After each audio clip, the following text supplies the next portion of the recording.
एक धर्मात्मा राजा, एक मौन मुनि, एक क्रोधित पुत्र और एक जलता हुआ राजमहल। यह कोई साधारण कथा नहीं है, यह है उस श्राप की गाथा जिसने इतिहास की दिशा ही बदल दी। यह कथा है राजा परीक्षित की मृत्यु की। श्री शौनक जी ने पूछा, हे सूत नंदन, राजा जनमेजय ने अपने पिता की मृत्यु का जो रहस्य जाना, कृपया करके उसे विस्तार से बताइए। जनमेजय ने अपने मंत्रियों से पूछा, मेरे पिता के जीवन में कौन सी घटना घटित हुई थी, उनकी मृत्यु कैसे हुई, मैं वह सब जानना चाहता हूँ जिससे जगत का कल्याण हो। मंत्रियों ने कहा, महाराज, आपके पिता महान धर्मात्मा, उदार और प्रजापालक थे।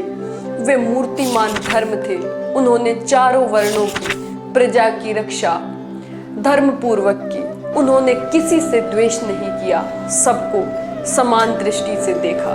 उनके राज्य में विधवा, अनाथ, अपंग और निर्धन सबका पालन वे स्वयं करते थे। श्रीमंत, सत्यवादी और धनुर्वेद में निपुण थे। भगवान श्री कृष्ण भी उन्हें बड़ा प्रेम करते थे। लेकिन महाराज, आपने मृत्यु का कारण पूछा था, उसे आप सुनिए। राजा शिकार के प्रेमी थे। एक बार अकेले ही हिरण का पीछा करते करते जंगल में बहुत दूर तक निकल गए। हिरण का पीछा करते करते थक गए, भूख लगी, तभी एक मौन मुनि दिखाई दिए। राजा ने प्रश्न किया, परंतु मुनि मौन रहे। क्रोधित होकर राजा ने उनके कंधे पर धनुष की नोक से उठाकर एक मरा हुआ सांप डाल दिया। मौनी मुनि का नाम श्रमिक था।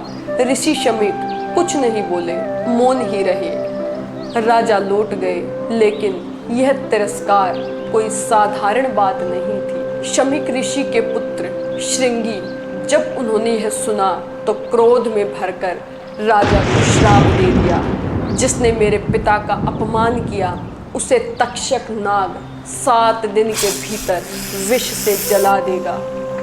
श्रृंगी का श्राप ब्रह्मांड में गूंज उठा, परंतु उनके पिता शमीक इससे दुखी हुए। उन्होंने अपने शिष्य गोरमुख को राजा के पास भेजा।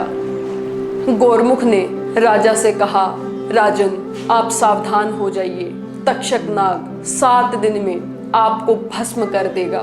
राजा ने अपने आप को सुरक्षित रखने का प्रयास तो किया, लेकिन विधि के विधान को कौन टाल सकता है। काश्यप नाम का एक ब्राह्मण राजा को बचाने के लिए आ रहा था।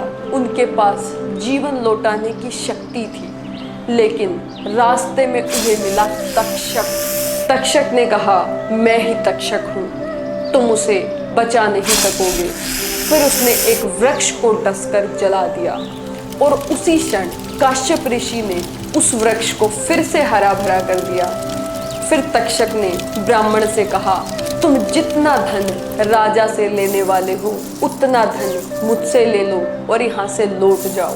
काश्यप ऋषि धन लेकर लौट गए। 7वां दिन आया, तक्षक ने छल से प्रवेश किया और फिर उसने उस धर्मात्मा सत्यनिष्ठ राजा को विष की अग्नि से भस्म कर दिया।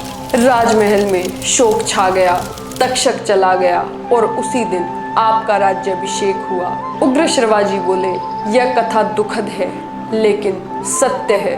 तक्षक ने आपके पिता को डसा और ऋषि उतंक को भी खूब कष्ट दिया। अब हे राजन, आप जैसा उचित समझे वैसा करें। यह केवल एक राजा की मृत्यु की गाथा नहीं है, यह है धर्म, अधर्म और समय के न्याय की अमिट कहानी। क्या राजा जनमेजय अपने पिता की मृत्यु का बदला लेंगे? जानने के लिए जुड़े रहिए। अगले अध्याय में हम लाएंगे सर्प सत्र, जब जनमेजय ने समस्त नागों को भस्म करने की ठानी। जय गौ माता, जय श्री हरि।